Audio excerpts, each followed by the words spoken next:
انسان کے لیے کسی چیز کا بنا لینا بھی بڑا کمال ہوتا ہے، لیکن اس بنی ہوئی کو بچا لینا پھر اس سے بڑا کمال ہوتا ہے۔ تعلقات کا لگا لینا بھی کمال ہے، لیکن اصل ان کو نبھانا اس سے بڑا کمال ہے۔ انسان کا کسی چیز کا آغاز کرنا یہ بھی ایک مشکل کام ہوتا ہے، لیکن اس کی اصل ذمہ داری تب شروع ہوتی ہے جب اس نے اس کام کو اچھے طریقے سے اس کے انجام تک پہنچانا ہو۔ نیک اعمال کرنا بہت بڑی سعادت ہے، اور این سعادت بزور بازو نیست تا نہ بخشندہ خدائے بخشند۔ نیک اعمال کی سعادتیں بازو کی قوت سے نہیں ملتی، تبھی ملتی ہیں جب اللہ توفیق عطا کرتا ہے۔ نیک اعمال کر لینا بھی بڑا کمال ہے، بڑی ہمت ہے، اللہ کی بڑی توفیق ہے، لیکن پھر ان نیک اعمال کو بربادی سے بچا لینا یہ اس سے بھی بڑا کمال ہے۔ نیک عمل کرنا بڑا اعزاز ہے، لیکن اس سے بھی زیادہ ضروری یہ ہے کہ وہ نیک عمل رب کی بارگاہ میں قبول ہو، وہ اسے قبول بھی کرے۔ اگر تو وہ قبول کر لے پھر تو بڑی بات ہے، اور اگر وہ قبول نہ کرے معاذ اللہ تو پھر بڑی محنتیں، بڑی کوششیں بعض اوقات رائے گاں جاتی ہیں۔ قبولیت شرط ہے۔ کہا کرتے تھے حضرت سعدی کہ جسے پیا چاہے سوئی سواگن، جسے وہ کہہ دینا کہ قبول ہے دراصل اسی کا قبول ہے۔ میرے بھائی، آج جو میں آپ سے گفتگو کرنے لگا ہوں نا، اکثر تقریر ہوتی ہے تربیت کے لیے، ان لوگوں کے لیے جن کو توجہ دلانی ہوتی ہے کہ نیک اعمال کریں۔ آج میں نے تقریر کرنی ہے نیک لوگوں کے ساتھ۔ آج کچھ خطاب نہ ان لوگوں کے ساتھ ہے جو نیکیاں کرتے ہیں، بلکہ اگر ناراض نہ ہوں تو نیک ہونے کا دعویٰ کرتے ہیں۔ ان سے نیکی بڑا اعزاز ہے، لیکن بعض اوقات لوگ نیکی کر کے نا، محنت کر کے، کوشش کر کے اسے ضائع کر لیتے۔ کچھ باتیں آپ کی خدمت میں کتاب و سنت سے عرض کرنی ہے کہ نیکیاں کی جائیں، پھر ان کو سنبھالا جائے، ضائع ہونے سے بچایا جائے۔ یہ سرمایہ ہے آخرت کا، لیکن اگر یہ ضائع ہو جائے، جو آدمی محنت کر کے، کوشش کر کے پیسے کماتا ہے نا، جد و جہد کر کے، وہ ایک روپیہ بھی پھر ضائع نہیں ہونے دیتا۔ وہ کہتا ہے میری جمع پونجی ہے، میں نے مشقت بڑی کی ہے، کیسے ضائع ہونے دوں؟ وہ احساس کرتا ہے، 100 دفعہ سوچتا ہے۔ جن لوگوں نے محنت کر کے نیکیاں کی ہیں، وہ سب سے پہلے تو اپنے ذہن میں یہ بات بٹھائیں کہ جب بھی نیکی کریں نا، ساتھ اس کے قبول ہونے کی فکر بھی کریں۔ حضرت ابراہیم اللہ تعالیٰ کے وہ پیغمبر ہیں جنہیں رب کہتا ہے یہ نرے نبی نہیں، یہ میرے خلیل بھی ہیں۔ وَاتَّخَذَ اللَّهُ إِبْرَاهِيمَ خَلِيلًا، میں نے ابراہیم کو اپنا دوست بنایا ہے۔ اور پھر حضرت ابراہیم کے جو صاحبزادے ہیں نا جناب اسماعیل، وہ نرے نبی نہیں، وہ ساتھ ذبیح اللہ بھی ہے۔ نبوت کی شان ہی بڑی وراء الورا ہے، لیکن ساتھ اللہ کی بارگاہ میں قربانی دینے والے دونوں نبی اور رسول ہو کر، پیغمبر ہو کر، خدا کے محبوب ہو کر، معصوم عن الخطا ہو کر اللہ کا گھر بناتے ہیں بیت اللہ۔ حضرت سیدنا اسماعیل علیہ السلام اینٹیں اٹھا اٹھا کے لاتے ہیں، جناب ابراہیم علیہ السلام ان اینٹوں کو لگاتے ہیں، کعبے کی دیواریں بلند ہو رہی ہیں، پر رب فرماتا ہے نبی ہو کے کام کر رہے ہیں، محبوب ہو کے کام کر رہے ہیں، لیکن بارگاہ چونکہ بہت بڑی ہے، مالک کی شان بہت بڑی ہے، اور چونکہ وہ بے نیاز ہے تے بے پرواہ نال یاری لا کے پیندے نہیں دکھ سہنے، چونکہ وہ بے نیاز ہے، بے پرواہ ہے، نبی، پیغمبر، رسول، محبوب، خلیل، ذبیح ہو کر جب اس کریم کی بارگاہ میں خدمت کر رہے ہیں نا اس کے گھر کی، تو وَإِذْ يَرْفَعُ إِبْرَاهِيمُ الْقَوَاعِدَ مِنَ الْبَيْتِ وَإِسْمَاعِيلُ، رب فرماتے ہیں جب ابراہیم اور اسماعیل بیت اللہ کی دیواریں بلند کر رہے تھے نا، کعبہ بنا رہے تھے، تو ساتھ ساتھ پتہ کیا کہتے تھے؟ ربنا تقبل منا، یا اللہ ہم سے قبول بھی فرما لے۔ مالک یہ ڈیوٹی نہ قبول کر لے، انک انت السمیع العلیم، بے شک تو سننے والا بھی ہے اور جاننے والا بھی، اللہ اسے قبول کر لے۔ نبی ہو کے، رسول ہو کے، پیغمبر ہو کے، قبولیت کا خیال۔ اور میرے سنگیو، شرط تو یہ ہے نا کہ وہ قبول بھی کرے۔ میرے رسول کریم صلی اللہ تعالیٰ علیہ وسلم نے ہماری تربیت کی۔ حضور محبوب ہیں، اور اس طرح کے محبوب ہیں کہ وَلَسَوْفَ يُؤْتِيكَ رَبُّكَ فَتَرْضَىٰ، رب کہتا ہے محبوب تجھے اتنا دوں گا تو اپنے رب سے راضی ہو جائے گا۔ حضرت عائشہ صدیقہ رضی اللہ تعالیٰ عنہ عرض کرتی ہیں یا رسول اللہ صلی اللہ تعالیٰ علیہ وسلم، میں دیکھتی ہوں آپ کا رب آپ کی بات ماننے میں جلدی فرماتا ہے، آپ کی بات قبول کرنے میں جلدی کرتا ہے، اللہ تعالیٰ آپ کی رضا چاہتا ہے۔ لیکن نبی پاک صلی اللہ تعالیٰ علیہ وسلم نے ہماری تربیت کے لیے کیا کہا؟ حضور دعا مانگتے، حضور دعا مانگتے، کریم محبوب دعا مانگتے، عمل کرنا اور پھر بتانا اللہ کا فضل ہے جی اتنی نمازیں پڑھتا ہوں، شکر ہے جی اتنی سخاوت کرتا ہوں، بڑی بات ہے جی فلانی جگہ بھی میرا تعاون حاصل ہے، فلان جگہ بھی میں خدمات پیش کرتا ہوں۔ لیکن میرے دوستو، رسول خدا صلی اللہ تعالیٰ علیہ وسلم دعا مانگتے، ابن ماجہ میں موجود ہے، کہتے اللہم انی اسألک، اے اللہ میں تیرا محبوب ہو کے تجھ سے سوال کرتا ہوں، میں تیری بارگاہ کا سوالی ہوں۔ کس بات کا؟ علم نافعہ، علم دینا پر نفع والا دینا۔ مالک جب تو علم عطا کرے تو وہ والا دینا جو نفع بخش ہو، جو فائدہ مند ہو۔ محبوب دعا مانگتے ہیں، اللہ نفع والا علم عطا فرما، وعملا متقبلا، اور اے کائنات کے رب میں تیرا محبوب ہو کے تجھ سے سوال کرتا ہوں وہ والا عمل کرنے کی توفیق دینا جسے تو قبول فرما لے، جو تیری بارگاہ میں قبول ہو جائے۔ یہ تعلیم امت کے لیے، کہیں ایسا نہ ہو لوگ عمل کریں اور ان کا عمل اس کی بارگاہ میں قبول نہ ہو۔ اللہم انی اسألک علما نافعا وعملا متقبلا، میں سوال کرتا ہوں تجھ سے کہ علم نفع والا دینا، عمل قبولیت والا دینا، ورزقا طیبا، مالک رزق ضرور عطا فرما پر دینا پاکیزہ، طیب، طاہر، صاف ستھرا۔ اپنی زندگی میں اپنے اعمال کی قبولیت کی فکر کرنا۔ حضرت امیر المومنین فاروق اعظم رضی اللہ تعالیٰ عنہ عید کا دن تھا تو رونے لگ گئے۔ میں بڑا حیران ہوتا ہوں کبھی کبھی کہ دنیا میں تو مشہور یہ ہے کہ عمر جلالی بڑے، کتابوں میں تو یہ لکھا ہے کہ ان کا جلال تھا، زمین پہ درہ مارتے تھے تو وہ زلزلہ ختم ہو جاتا تھا، لیکن کبھی پلٹ کے ان کی زندگی پڑھو تو اتنا رویا بھی کوئی نہیں جتنا حضرت عمر روئے۔ عاشق دا کام بھی تے رونا توڑا، اے بینو رویوں نہیں منظوری، عاشق سدا ہی روندا رہندا ہے پاویں وصل ہوئے پاویں دوری۔ گھر میں رو رہے تھے، عید والا دن تھا، گھر والی کہنے لگی آپ کوئی موقع نہیں دیکھتے، خوشی کا مقام ہے اور آپ ہی بتاتے ہیں کہ خوشی کے موقع پر خوشی کی بات ہونی چاہیے، آپ رونے لگ گئے۔ فرمانے لگے بھلی مانس تو ٹھیک کہتی ہے، آج عید ہے، پر عید تو اس کی ہے نا جس کے نماز روزے مالک نے قبول کر لیے، جس کو وہ کہہ دے تیری تراویحیں قبول ہیں، جسے وہ کہہ دے تیرا قرآن پڑھنا سننا قبول ہے، جسے وہ کہہ دے تیری سحری افطاری قبول ہے، اس کی عید ہے۔ لیکن مجھے تو ابھی پتہ ہی نہیں چلا کہ میری یہ چیزیں اس کی بارگاہ عالی مرتبت میں قبول بھی ہے کہ نہیں۔ قبولیت کی فکر کرنا، قبولیت کا خیال کرنا، قبولیت کی بات کرنا۔ ہمارے استاد صاحب فرمایا کرتے تھے اور وہ رو پڑتے تھے یہ بات کرتے، فرمایا کرتے تھے میں دنیا کا وہ خوش نصیب آدمی ہوں جس کے استاد دنیا میں اس سے راضی گئے۔ فرماتے تھے میں وہ خوش بخت آدمی ہوں جس کے مرشد دنیا سے جب گئے تو مجھ سے راضی گئے۔ اور کہنے لگے میں خوش نصیب آدمی ہوں جس کے والد دنیا سے گئے تو دعائیں دیتے گئے، اور میں وہ خوش بخت آدمی ہوں کہ ماں جب جا رہی تھی تو میں اس کے پیروں میں بیٹھا تھا، میں وہ خوش نصیب ہوں۔ فرماتے تھے اماں جب دنیا سے تشریف لے گئی تو مجھ سے راضی تھی۔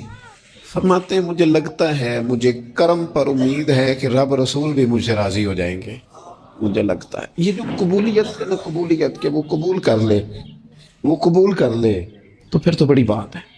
لیکن اگر قبولیت نہیں تو پھر تو بھائی بڑے لوگ ہیں، بڑی باتیں ہیں، بڑے اعمال۔ اپنی زندگی میں کوشش کریں کہ ایسے اعمال کیے جائیں، ایسے کاموں کو کیا جائے جن سے نا وہ قبول کر لے، کچھ چیزیں وہ قبول کر لیتا ہے۔ اچھی نیت میں لپیٹ کر عمل کیا جائے تو قبول ہے، عمل کر کے نا پھر اس سے ڈرا جائے تو پھر قبول ہے، پھر خوف کیا جائے کہ چونکہ بارگاہ بڑی ہے تو پھر قبول ہے۔ حضرت سعدی رحمۃ اللہ نے لکھا ہے کہ ایک درویش کہتا ہے کہ میں نے دیکھا کہ کعبے کا میں طواف کرنے گیا تو رات کے وقت ایک شخص پتھر پہ سر رکھ کے روتا ہے اور کہتا ہے مالک مہربانی کرنا، میں نے 40 سال تیری ڈیوٹی کی ہے، میری کو 2-4 دن کی قبول کر لینا، میں نے 40 سال تیری نوکری کی، قبول فرما لینا، قیامت میں رسوا نہ کرنا۔ وہ شخص کہتے ہیں، بزرگ کہتے ہیں میں سمجھا کو بڑا گناہگار ہے تو میں جا کے اسے تسلی دیتا ہوں، میں کہتا ہوں کوئی نہیں فکر نہ کر، اللہ بڑا کریم ہے، کوئی بڑا گناہگار ہے رو رہا ہے، کہتے ہیں جب میں قریب گیا اور میرے قدموں کی آہٹ اس بزرگ کے کانوں تک گئی اور انہوں نے سر اٹھایا تو میں تو تڑپ گیا. یہ تو بغداد کے پیر غوث اعظم جیلانی ہے. اب دیکھو نا، راتی ساری کر کر زاری نیند اکھاں کی توندے تے فجرے اوہی گناہگار کہاون سب تو نیویں ہوندے. کہا میں نے 40 سال کی ہے تیری ڈیوٹی، تیرے دین کی نوکری کو 2-4 دن کی، چل زیادہ نہیں، تو اسے قبول کر لینا تاکہ بات بن جائے. قبولیت کا خوف، قبولیت ہو جائے تو اچھی نیتیں، اچھے ارادوں کے ساتھ نیک اعمال اور کچھ چیزوں سے بچا جائے، کچھ چیزوں سے بچا جائے تاکہ نیکیاں ضائع نہ ہو جائیں، بچا جائے. ایک تو اگر زبان بے قابو ہو نا، لفظ اگر آوارہ ہو، جملے اپنی مرضی کے نکلیں تو پھر نیکیاں ضائع ہو جاتی. اگر بہت بولنے کی عادت ہو اور جو مرضی کہہ دینے کی عادت ہو اور اپنے غصے پر کنٹرول کا مزاج نہ ہو تو پھر نیکیاں برباد ہو جاتی. کچھ لوگ ایسے ہوتے ہیں جو بڑے بہترین کام والے ہوتے ہیں لیکن ان کی زبان سے ڈر آتا ہے، ان کے جملوں سے خوف آتا ہے، ان سے محبت کا رشتہ ہوتا ہے، تعلق ہوتا ہے، لیکن ان کے ساتھ گزارا نہیں ہوتا، اس لیے کہ وہ نیک بھی ہیں، نمازی بھی ہیں، حاجی بھی ہیں، پرہیزگار بھی ہیں، لیکن زبان سے تیر برساتے. ان کے جملے نہیں ہوتے، ان کے نشتر ہوتے ہیں جو دلوں کو گھائل کرتے. ایسا آدمی اپنی نیکیاں ضائع کر بیٹھتا ہے. بڑے بڑے جملے بولنا مسلم شریف میں موجود ہے. نبی اکرم صلی اللہ تعالی علیہ وسلم نے فرمایا، ایک شخص نے قسم اٹھا کے کہا تھا اللہ فلانے کو معاف نہیں کرے گا، تو فرماتے ہیں رب کریم نے فرمایا یہ کون ہے جو میرے اوپر قسمیں اٹھاتا ہے، اسے جا کے کہہ دو. وہ بظاہر جسے گناہگار سمجھ کے تو نے کہا تھا نا اللہ اسے معاف نہیں کرے گا، جا اسے کہہ دو میں نے اسے معاف کر دیا ہے. اور یہ جو تو حاجی نمازی نیک پرہیزگار بنا پھرتا تھا اور قسمیں اٹھاتا تھا رب فلانے کو معاف نہیں کرے گا، اسے کہو تیرے سارے عمل برباد کر دیے، نئے سرے سے عمل کرنا شروع کر، تیری ساری پچھلی نیکیاں ضائع کر دی. تو کون ہوتا ہے قسمیں اٹھا کے کہنے والا، زبان کو کنٹرول نہ رکھنے والا میرے بندوں کے بارے میں؟ اور ٹھیک ہے آپ داڑھی والے ہیں، ٹھیک ہے آپ پگڑی والے ہیں، ٹھیک ہے آپ مسواک کرتے ہیں، ٹھیک ہے آپ نماز پڑھتے ہیں، لیکن علم پڑھے دا مان نہ کریے مت آکھی میں پڑھیا، او تے جبار کہار کہاوے متے روڑ دیوی دودھ کڑیا. آپ نیک ہیں تو اس کا مطلب ہے آپ کو جس کو مرضی گناہگاری کا آپ سرٹیفکیٹ جاری کرتے پھریں گے. آپ نمازی ہیں تو آپ باہر نکل کے جنت کی ٹکٹیں بانٹیں گے. آپ سخی ہیں تو آپ کہتے پھریں گے فلانا دیتا کچھ نہیں، فلانا بانٹتا کچھ نہیں. کس نے اختیار دیا؟ اللہ کے بندوں پر جرت کا اختیار کس نے دیا؟ وہ جی فلانا اگر بخشا گیا تو میں بھی بخشا جاؤں گا، یہ بات کرنے کی اجازت کس نے دی؟ فلاں قوم اگر جنت میں چلی گئی تو پھر ہم نہیں روکے جائیں گے. اتنی بڑی جرت، اتنی بڑی بات. تو کون ہوتا ہے رب کی جنت کے بارے میں فیصلے کرنے والا؟ ایک ذات ہے جو کسی کے لیے جنت کا فیصلہ کرتی ہے اور کسی کو دوزخ کی سزا سناتی ہے، وہ مدینے والے رسول کی ذات ہے. باقی کسی کو یہ حق حاصل نہیں ہے کہ وہ کسی کے بارے میں یہ فیصلہ کرے کہ اللہ اسے معاف نہیں کرے گا. تو کون ہوتا ہے؟ تیری حیثیت کیا ہے؟ وہ پیر ہو، وہ مولوی ہو، وہ مفتی ہو، وہ کوئی بھی ہو، رب سب پر کرم فرمانے والا ہے. کسی کو اجازت نہیں کسی کے بارے میں یہ ڈگری جاری کرنے کی، کسی کو اجازت نہیں. لہذا یہ کمزور باتیں کرنا، یہ کچی باتیں کرنا اور جناب نیکی کر کے تو پھر بڑے بڑے بول بولنا کس نے اجازت دی؟ میں ممبر پہ بیٹھا ہوں اور مجھے سالوں بیت گئے تبلیغ کا کام کرتے. میں ایسے لوگوں کو جانتا ہوں جن کا بالکل نام نہیں آتا لیکن انہوں نے اپنی زندگی میں کروڑوں روپے راہ خدا میں خرچ کیے. ان کا کہیں ذکر نہیں، کہیں انہوں نے تذکرہ نہیں کیا، لیکن وہ ہر روز رات کو اٹھ کے تہجد پڑھتے. انہوں نے کبھی کسی کو نہیں بتایا، لیکن جب وہ اپنی تسبیح نکالتے ہیں تو انہیں توفیق دیتا ہے کائنات کا مالک کہ پڑھ میرے رسول پہ درود پاک. اور وہ لاکھوں کی تعداد میں پڑھ گزرتے ہیں، انہیں توفیق دی ہے رب نے، لیکن انہیں اپنی زبان سے یہ باتیں کبھی بیان نہیں کی. میں جانتا ہوں ایسے لوگوں کو میرے عزیزوں، اپنی زندگی میں بڑا بول نہیں. ایک بڑی نیک خاتون ہے، پاک باز ہے، حضور علیہ السلام کی بارگاہ میں حاضر ہیں، تو انہوں نے صرف اتنا لفظ کہہ دیا کہ یہ فلانی بی بی کا قد چھوٹا ہے، حالانکہ یہ کوئی بڑی بات نہیں. لوگ کہہ دیتے ہیں، اور ہمارے ہاں تو جب کوئی تنقید کرنے پہ آتا ہے تو جو من میں آتا ہے کہہ دیتا ہے یہ جی اس بی بی کا قد چھوٹا ہے، اتنے لفظ کہہ دیے. تو نبی اکرم صلی اللہ تعالی علیہ وسلم نے فرمایا یہ جو تم نے بات کی ہے نا، اگر تمہارے یہ جملے میں میٹھے پانی والے سمندر میں ڈال دوں تو وہ سمندر کڑوا ہو جائے گا. تم نے کسی پر تنقید کی، کسی کے قد پر اعتراض کیا، یہ تعلیم امت کے لیے حضور نے بات ارشاد فرمائی. ورنہ وہ خاتون ان کی تو بڑی عظمت ہے. لیکن رسول اللہ صلی اللہ تعالی علیہ وسلم نے ہمیں بتایا، ہمیں سمجھایا، ہمیں سکھایا کہ تم اپنے بول کی وجہ سے، اپنے لفظوں کی وجہ سے اپنی نیکیاں ضائع نہ کر بیٹھنا. دعوے نہ کرتے پھرنا زندگی میں کہ میں نے یہ کر دیا، میں نے وہ کر دیا، میں نے بڑے انقلاب برپا کر دیے. اور جی اللہ کا فضل ہے جی، اللہ نے بڑی توفیق دیا جی، ڈیرے میں بڑے لوگ روٹی کھاتے ہیں جی، دسترخوان میں نے لگایا ہوا ہے جی، فلانے کے ساتھ ہی میں. او بس کر یار، تو کسی کو کیا دے سکتا ہے؟ یہ دیکھ تو دینے والا تو کریم رب ہے. تو 100 کو دے کے 200 کو دے کے بتاتا ہے، وہ پتہ نہیں کس کس کو عطا فرماتا ہے. حضرت ابراہیم خلیل علیہ السلام بغیر مہمان کے روٹی نہیں کھاتے تھے.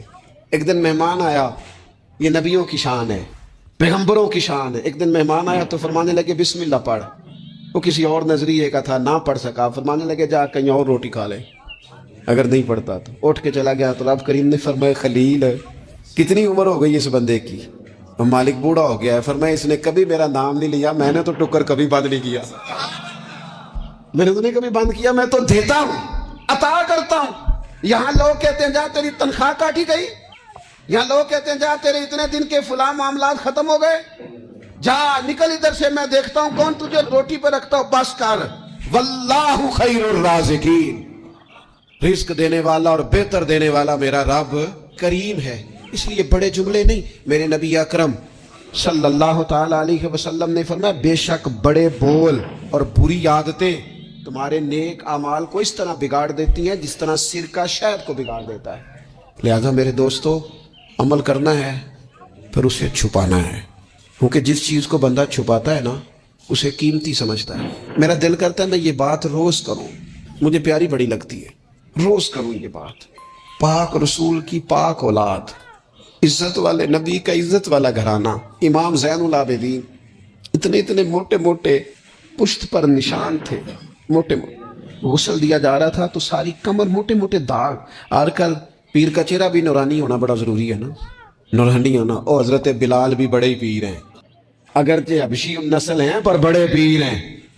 لہذا یہ کچھ چیزیں ایسی ہیں جو لوگوں نے اپنی مرضی سے طے کر لی ہیں. اس میں شک نہیں کہ حضور نے فرمایا ہے کہ جسے دیکھ کے رب یاد آئے وہ اللہ کا ولی ہے. لیکن صرف گورے رنگ دیکھ کے رب یاد نہیں آتا، رنگ سانولا بھی ہو پر رب کے انوار برس رہے ہوں تو رب یاد آ ہی جاتا ہے. اور میرے دوست یہ ذرا بات کو سمجھنا اور اسے یاد رکھنا. اتنے اتنے موٹے پشت پر نشان، غسل دیا جا رہا ہے. لوگوں نے بیٹے سے پوچھا یہ حضرت صاحب کو کیا ہے؟ تو والد وہاں آرام فرمائے ہیں جہاں غسل دیا جا رہا ہے. تو امام باقر رو پڑے، کہنے لگے میرے ابا جی نا اپنی پشت پر تھیلے رکھ کے نا اناج کے. کس کی بات کر رہا ہوں؟ حسین ابن علی کے بیٹے، کربلا میں بچنے والے میرے امام کے ایک صاحبزادے، پشت پر بوریاں رکھ کے غریبوں کے گھروں میں پہنچا کے آتے. اور صاحبزادہ صاحب آپ کہاں ہوتے تھے؟ فرماتے میں کہتا تھا میں نہ دے آؤں. فرماتے تھے نہیں، اگر تو دینے جائے گا اس غریب کا مجھے نام بھی بتانا پڑے گا جس کو میں لنگر دیتا ہوں.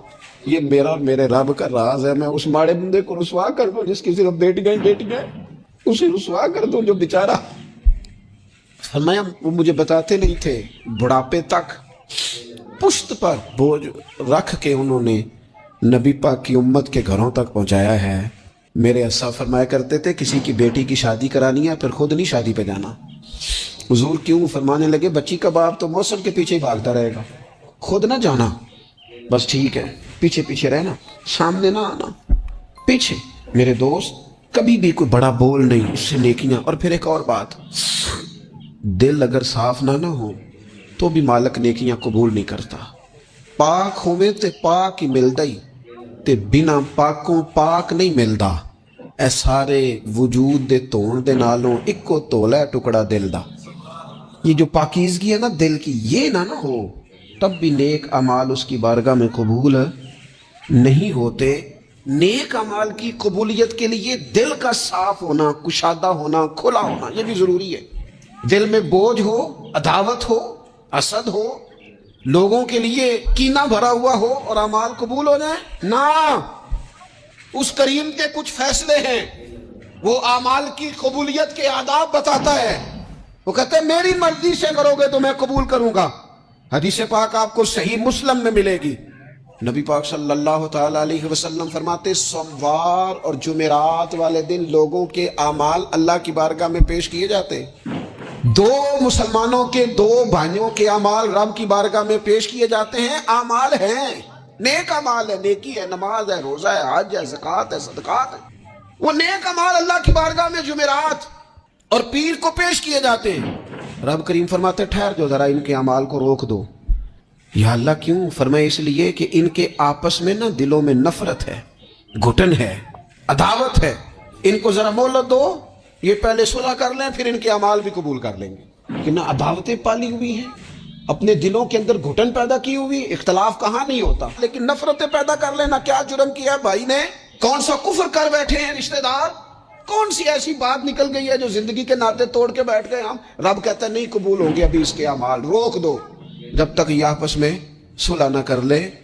مسجد میں بھی پابندی سے آؤ، فجر کی جماعت بھی نہیں چھوٹنی چاہیے، جمعے والے دن بھی وقت پہ آؤ، لیکن اگر قبولیت کرانی ہے تو 20 منٹ نکال کے نا اسے رشتہ دار کے گھر بھی چلے جاؤ جس سے ناراضگی چل رہی ہے، تھوڑا سا نا ادھر بھی ایک چکر لگاؤ، اس لیے کہ وہ کہتے ہیں قبول ہی تب کرنا ہے، پہلے یہ والا کام کر، لیکن اندر عداوت سے بھرا ہوا ہو، سینہ بھوک سے بھرا ہوا ہو، تو پھر اس کی روشنی میں جو اعمال کیے جائیں وہ قبول نہیں ہوتے۔ قرآن مجید فرقان حمید نے ایک اور وجہ بھی بیان کی ہے، فرمایا نہیں قبول کریں گے۔ امام شافعی سے ایک بندے نے کہا میرا دل کرتا ہے میں کچھ لوگوں پر خرچ کروں پر مجھے مستحق بندہ نہیں ملتا، تو امام صاحب ہنس پڑے، کہنے لگا جی آپ ہنسے کیوں؟ فرمانے لگے تو جو کچھ اللہ نے تجھے دیا ہے تو اس کا مستحق تھا، تو حقدار تھا، جب رب نے تجھے بغیر حساب دیا ہے تو اللہ کے بندوں کو ٹٹولتا پھرتا ہے، تو کہتا میں تو پتہ کروں یہ حقدار ہے کہ نہیں، اور تو اس کے رستے میں بے حساب دے، رب بھی تجھے بے حساب ہی عطا فرمائے، تو ڈھونڈتا ٹٹولتا پھرتا ہے۔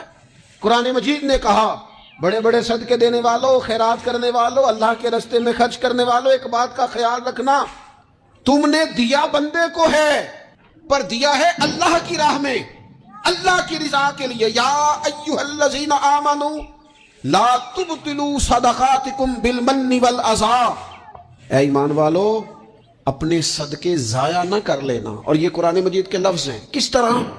بالمن والاذی، فرمایا احسان جتلا کر اور تکلیف دے کر، اپنے صدقات ضائع نہ کر لینا، اپنی زکوٰۃ ضائع نہ کر لینا، اپنے فطرانے ضائع نہ کر لینا، بالمن والاذی۔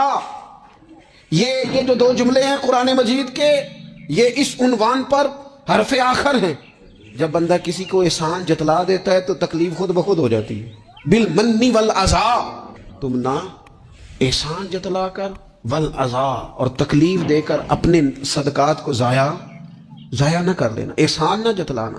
تمہارے صدر الشریعہ بدر طریقہ مولانا امجد علی صاحب اعظمی رحمۃ اللہ نے لکھا ہے اگر تمہارے بھائی علیحدہ ہے اور وہ کمزور ہو گیا، اسے زکوٰۃ لگتی ہے، بہن غریب نہیں ہے، ماڑی ہے، اسے زکوٰۃ لگتی ہے، ماموں میں، چاچوؤں میں، ادھر ادھر، اگر کوئی غریب ہے قریبیوں میں اور مستحق ہے زکوٰۃ کا تو فرماتے ہیں اسے بتاؤ نا کہ میں تمہیں زکوٰۃ دے رہا ہوں، اس کے گھر جاؤ، اسے کہنا یہ میری طرف سے بچوں کے کپڑے لے لینا، اسے کہنا یہ پیسے میری طرف سے بچوں کی عیدی ہے، مٹھائی کا کہہ کے دے آؤ، اسے بتانا نہ، کیوں کہ اسے تکلیف ہوگی۔ احسان جتلا کر تکلیف نہ دو، ماڑا تو پہلے بڑی تکلیف، غریبی نے تو بذات خود بڑی آزمائش پیدا کر دی ہے، سب روگاں دا روگ محمد جس دا نام غریبی، کانڈ بلا کے لنگ جاندے نہیں، رشتے دار قریبی، یہ تو بذات خود ایک آزمائش ہے، مزید تکلیف نہ دو کسی کو۔ احسان جتلاتے ہو، بتاتے ہو، فوٹو بازی کرتے ہو، دعوے کرتے پھرتے ہو۔ سنیں صحیح مسلم میں حدیث ہے، نبی اکرم صلی اللہ تعالی علیہ وسلم نے اتنا سخت حکم بیان فرمایا، حضور فرمانے لگے اللہ تعالیٰ قیامت کے دن 3 قسم کے لوگ ایسے ہیں، نہ ان سے کلام کرے گا، نہ انہیں پاک فرمائے گا، نہ ان کی طرف نگاہ ہی کرے گا۔ یا رسول اللہ صلی اللہ تعالی وسلم جلدی بتائیے یہ کون ہے؟ تو حضور فرمانے لگے ایک وہ شخص جو تکبر کے طور پر، دل میں تکبر ہو، تکبر کے طور پر اپنی تہمت کو یا اپنی شلوار کو ٹخنوں سے نیچے لٹکائے کہ پتہ چلے میرے پاس بڑا کپڑا ہے، تکبر کے طور پر۔ دوسرا حضور علیہ الصلوۃ والسلام نے فرمایا جھوٹی قسمیں کھانے والا بندہ۔ اور تیسرا حضور فرماتے ہیں جو احسان جتلاتا ہے نا، نہ رب کریم اس کی طرف نگاہ کرم کرے گا، نہ اسے پاک کرے گا، نہ قیامت کے دن اس سے کبھی کلام فرمائے گا، ایسے لوگوں کی نیکیاں اللہ قبول نہیں فرماتا۔ اور ایک حدیث پاک اور سنیے، صحیح بخاری میں موجود ہے، اللہ کے پیارے رسول صلی اللہ تعالی علیہ وسلم، یہ اگر ناراض نہ ہو تو نوجوان ذرا غور کریں میری بات پر، میں ظاہر ہے معاشرے کا حصہ ہوں، سوسائٹی میں رہتا ہوں، کچھ چیزوں کو میں قریب سے جانتا ہوں۔ پتہ ہے بندہ نیک کون ہوتا ہے؟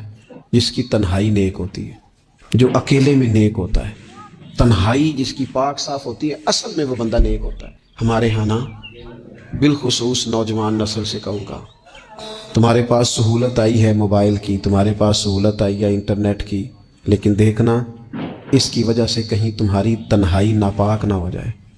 دیکھنا اس کی وجہ سے کہیں تمہارا وہ اکیلے میں جو تمہارا رب رسول سے رشتہ جڑنا چاہیے تھا، سجدے کا نور ہونا چاہیے تھا، اچھی منصوبہ بندی کرنی چاہیے تھی، وہ میلا کچیلا نہ ہو جائے۔ تنہائی جس بندے کی پاک ہوتی ہے وہ نیک ہوتا ہے۔ محفل میں تو ساری اچھی اچھی باتیں کرتے ہیں، محفل میں تو سارے لوگ ہی نیک ہوتے ہیں۔ یہ صحیح بخاری میں حدیث ہے، نبی اکرم صلی اللہ تعالیٰ علیہ وسلم نے فرمایا، میں اپنی امت کے کچھ ایسے لوگوں کو جانتا ہوں جو قیامت کے دن تہامہ پہاڑ کے برابر نیکیاں لے کے آئیں گے۔ تہامہ پہاڑ تھا ایک بڑا سفید رنگ کا، اس پہاڑ کے برابر وہ نیکیاں لے کے آئیں گے، لیکن فرمایا اللہ تعالیٰ ان کی نیکیوں کو ہوا میں اڑا دے گا۔ حضرت ثوبان رضی اللہ تعالیٰ عنہ نے عرض کی، یا رسول اللہ صلی اللہ تعالیٰ علیہ وسلم ہمیں یہ معاملہ کھول کر بیان کر دیں۔ حضور علیہ الصلوۃ والسلام فرمانے لگے، وہ راتوں کو عبادت بھی کرتے ہیں، اللہ کی بارگاہ میں بھی حاضر ہوتے ہیں، لیکن فرمایا ان لوگوں کا مسئلہ یہ ہے، ان کا نقصان یہ ہے، گھاٹا اور خسارہ یہ ہے کہ جب وہ اکیلے ہوتے ہیں تو رب کی حرمتوں کو پامال کرتے ہیں، دین کی حدوں کو توڑتے ہیں، تنہائیوں میں رب کی نافرمانی کرتے ہیں۔ نتیجہ کیا نکلتا ہے کہ وہ جو لوگوں کے بیچ نیکیاں کی ہوتی ہیں، نمازیں پڑھی ہوتی ہیں، عبادتیں کی ہوتی ہیں، صدقات کی ہوتے ہیں، وہ بھی ضائع ہو جاتے ہیں۔ اگر یہ لوگ اپنی تنہائی پاک کر لیں تو ان کی باقی ساری عبادتیں بھی محفوظ ہو جائیں گی۔ اپنی تنہائی پر توجہ دیں، اپنی بالخصوص نوجوانوں، میری آپ سے بڑی درد مندانہ اپیل ہے، اپنی تنہائی میں نا رب کی بارگاہ میں حاضر ہو، اچھے ارادے کرو، اچھی منصوبہ بندی کرو، لمبی دعائیں مانگو۔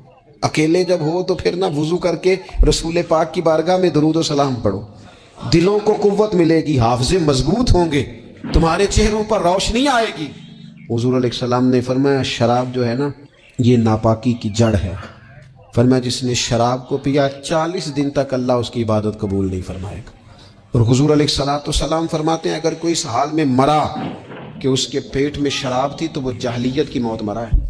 جس طرح جاہلیت میں لوگ مرتے تھے، مجھے بتائیے ایک دفعہ پیے تو 40 دن تک نماز قبول نہیں ہوتی، تو جو عادی ہو خدا را اپنے بچوں کی نگرانی کرے، اپنے دائیں بائیں غور کریں، یہ بہت بڑی مصیبت ہے۔ حضرت مولا علی شیر خدا فرمایا کرتے تھے دریا میں اگر شراب کا قطرہ گرے اور پھر وہ دریا خشک ہو جائے اور پھر نیچے سے گھاس اگائے اور پھر میرا گھوڑا اگر وہ گھاس کھا لے تو میں اس گھوڑے پر سواری بھی نہیں کروں گا، اتنی زیادہ یہ ناپاک ہے، پلید ہے کہ میں اس گھوڑے پر نہیں بیٹھوں گا۔ اس سے احتیاط کی جائے۔ اور پھر میرے نبی اکرم صلی اللہ تعالیٰ علیہ وسلم نے فرمایا 3 طرح کے لوگ ایسے ہیں کہ ان کی نمازیں ان کے کانوں سے اوپر نہیں جاتی، اللہ تعالیٰ کی بارگاہ تک عرش تک پہنچنا تو دور کی بات، کانوں سے اوپر نہیں جاتی۔ 3 قسم کے لوگ ہیں۔ ایک تو حضور فرماتے ہیں بھاگ جانے والا غلام، اس دور میں لوگ غلام خریدتے تھے، جو بھاگ گیا اس کی نماز کانوں سے اوپر تک نہیں جاتی۔ اور ایک حضور فرماتے ہیں ایسی عورت جو اس حال میں رات گزارے کہ اس کا خاوند اس سے ناراض تھا، تو اٹھ کے تہجد پڑھے یا عبادت کرے یا صلاۃ اللیل کرے، اس کی نماز اس کے کانوں سے اوپر نہیں جاتی۔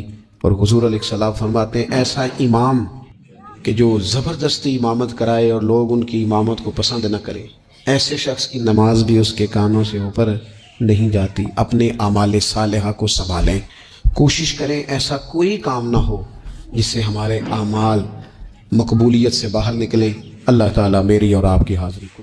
قرآن مجید ارشاد فرماتا ہے آگے کہ وَاسْتَعِینُوا بِالصَّبْرِ وَالصَّلَاةِ، صبر اور نماز سے مدد مانگو۔ صبر کا لغوی معنی ہوتا ہے اپنے آپ کو روک لینا، مشکلات آئیں، مصیبتیں آئیں، آزمائشیں آئیں یا نفس کوئی خواہشات کرے تو اپنے آپ کو روکنا، یہ صبر ہے۔ صبر سارے کا سارا اندر کا معاملہ ہے، جو اپنے آپ کو روکنے پہ قادر ہو گیا وہ صابر ہے، اپنے آپ کو روک لے۔ سب سے زیادہ ہمیں نقصان ہماری اپنی خواہشات دیتی ہیں، ہمارا اپنے اوپر ہی قابو نہیں۔ صبر یہ ہے کہ انسان اپنے اوپر کنٹرول کرے، اپنے آپ کو روکے۔ اسی لیے نبی پاک صلی اللہ علیہ وسلم نے صحابہ سے پوچھا تھا نا پہلوان کون ہے، تو یا رسول اللہ جو میدان میں اترے اور اپنے دشمن کو بچھاڑ دے، تو حضور نے فرمایا نہیں، جو غصے کے وقت اپنے آپ کو قابو کر لے وہ پہلوان ہے، جو تحمل کا مظاہرہ کر جائے وہ پہلوان ہے۔ صبر کا معنی ہوتا ہے اپنے آپ کو پہ کنٹرول رکھنا، آپ کو کنٹرول حاصل ہو اپنی خواہشات پر بھی، اپنے جذبات پر بھی، اپنے معاملات پر بھی، آپ اس کو کنٹرول کر سکیں۔